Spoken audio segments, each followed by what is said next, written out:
Hello, and welcome back to another teacher tip video with Alessia's Academy.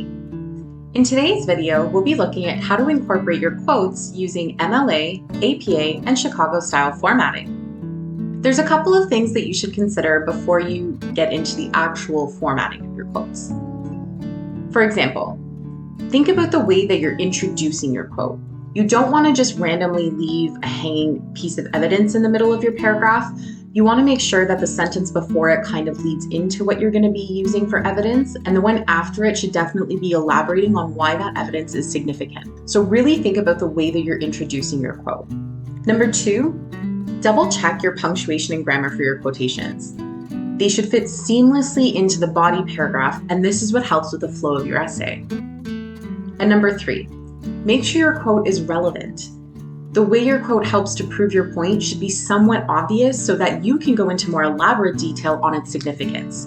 So don't just restate something that you've already said. You need to try and find a more nuanced way of saying it. Make sure that you're giving extra detail in your explanations and not just restating your quote in your analysis. There are 2 different ways to cite evidence into your work. The first you can do is called paraphrasing. So even if you're using your own words to explain things you've learned from the research you've done, you should still show where you found those ideas from. The second way to quote is using a direct quotation. So this is where you're taking the exact words that you found from your research and using this to help you support your points in your essay. Please see the description below for timestamps on which type of formatting style you're looking for today. The first style we'll be going through is MLA formatting for in-text citations. When you're formatting for paraphrasing, you want to write the ideas from your research in your own words and use brackets to show where those ideas are coming from by putting the author's last name in the bracket. For example, according to Dr. Charles, exercising helps to strengthen the hippocampus, which is an important part in maintaining a sharp mind. After I paraphrase this, I put the author's last name in brackets and then a period behind it. Now, if this had a page number and it was coming from a book or something like that, then you would also include the page number in your brackets. For this particular source, we don't have a page number because it's from an article on a website. Next is formatting for a direct quote. So this is where you're taking information from your research word for word and putting it into your essay. You put the author's last name in brackets and page number if it's available.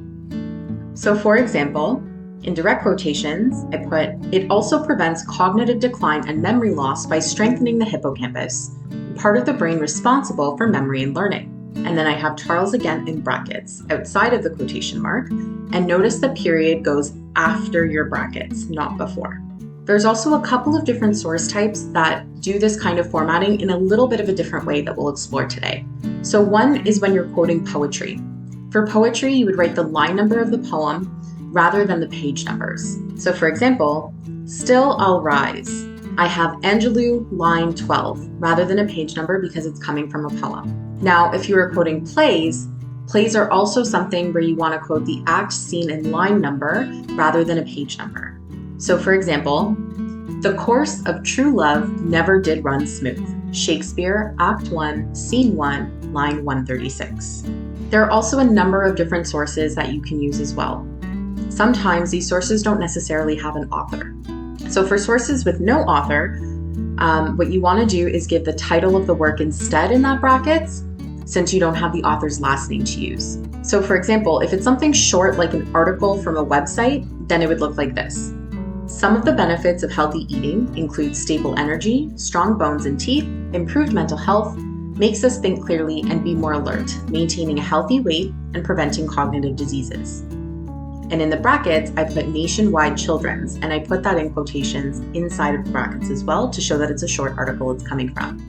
However, if this is something that's a longer source, for example, a book, an entire website, or something like that, then you would italicize the title.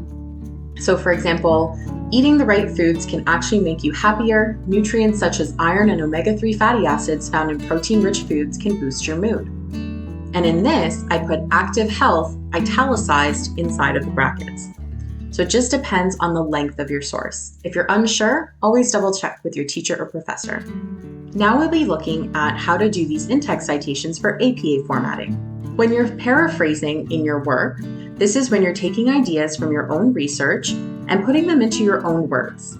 but you still need to use either footnotes or brackets for APA style to show where you're getting that information from. So with this, you really want to double check with your teacher and see what they're looking for.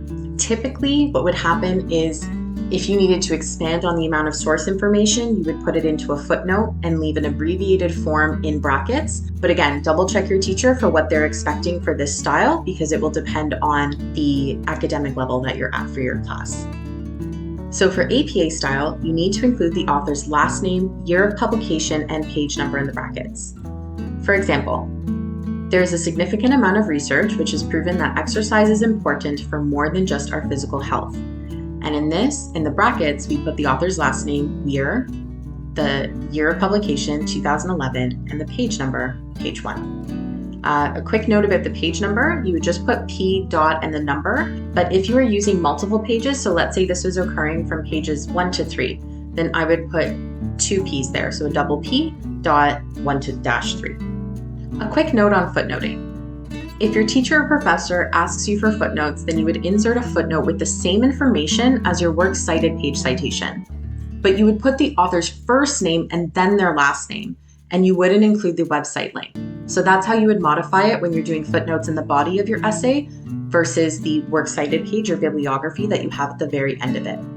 Generally, footnotes are used to expand on information you're giving in this type of citation style, but you should always double check with your teacher or professor to see what they need. Now, formatting for a direct quote follows pretty much the same style. So same thing, you're taking this word for word from your research and putting it into your essay. And you would cite it the same way that you would for your paraphrasing. So you put quotations around the direct quote rather than having it a regular flow of your sentence.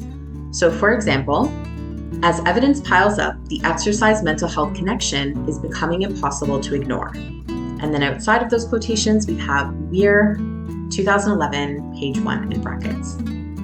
Now, if you are formatting for different source types, there's a number of ways that we can do this, and it really depends on the type of source you're taking your information from. So for example, when you're quoting poetry, you would write the line numbers of the poem rather than the page numbers that we've seen in other examples. So for example, Still I'll Rise. And here we put Angelou, the author's last name, the year it was published, 1978, and line 12, because that's where it occurs in the poem. Now, if you were to quote a play, it looks a little bit different. So for a play, you need to show the act, scene, and line number of the quote that you're using. For example, the course of true love never did run smooth. And then in brackets, we have Shakespeare, Act 1, Scene 1, line 136. There are also other sources that you might get your information from, such as articles, plays, books, entire websites sometimes. It really depends on what you're doing your research on. So, for example, if you don't have an author, then you need to use the title of the work that you've done instead of the author's last name in your citation. So, for example, if it is something short like an article from a website, then it would look like this. Some of the benefits of healthy eating include stable energy, strong bones and teeth, improved mental health, makes us think clearly and be more alert, maintaining a healthy weight, and preventing chronic diseases. And you would put Nationwide Children's in brackets, in quotation marks inside of your brackets to show that it's a short article title. Now, if this source happens to be something longer, like a book or an entire website, then you would italicize the title. For example, eating the right foods can actually make you happier. Nutrients such as iron and omega-3 fatty acids found in protein-rich food can boost your mood.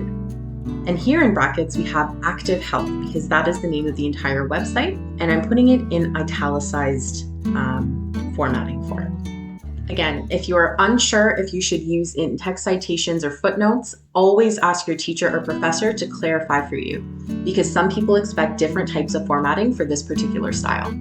So it's always good to double check. And last but not least, we'll be looking at Chicago-style formatting for citations. For this particular style, we're looking at including footnotes as opposed to citations in brackets. For paraphrasing, you would write the ideas from your research in your own words and use footnotes at the end of the page to show where you found those ideas from. For example, there is a significant amount of research which has proven that exercise is important for more than just our physical health. Note that at the end of this sentence, you see the superscript, which means it's a number that goes just above the writing. The document that you're using, whether it be Word doc or Google Doc, will automatically keep track of these numbers for you as you put more research into your paper. So don't worry about keeping track of those. It's going to automatically do it for you. Okay, you just have to make sure that you're clicking Insert, Footnote. Your footnote would then be at the end of the page. So the person seeing that page, that little number at the top, knows that they should look at the bottom of the page to get the actual information on where that source is coming from. And this will all go in numerical order. You want to put as much information as you have from your source.